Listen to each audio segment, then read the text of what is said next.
ইব্রাহিম আলাইহিস সালাম একদিন আজরাইলকে বলছে, আজরাইল, কোন নাফরমান পাপীর রুহু যে কবজ করো তুমি, তখন তোমার চেহারাটা কিরকম হয়, আকৃতিটা আমার এটা একটু দেখাও।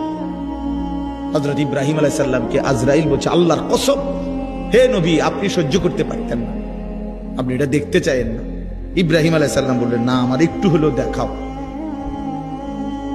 তো আজরাইল এই বিভৎস আকৃতি, মানে নাফরমানের জান কবজ করার সময় উনার যে চেহারার আকৃতি হয়, এই চেহারাটা ধরে ইব্রাহিম আলাইহিস সালামকে দেখাইলেন।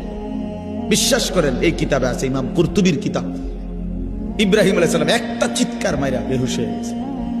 হুঁশ আসার পরে ইব্রাহিম আলাইহিস সালাম বললেন, আল্লাহর কসম, আয় আল্লাহ, মালিক আপনার কসম, কবরের আযাব, জাহান্নামের আযাব কোন নাফরমানের জন্য কিছুই লাগবে না, শুধু আজরাইলের এই ভয়ানক দৃশ্য জান কবজের সময় একবার দেখলেই তার সারা জিন্দেগীর নাফরমানির শাস্তির জন্য এটাই যথেষ্ট।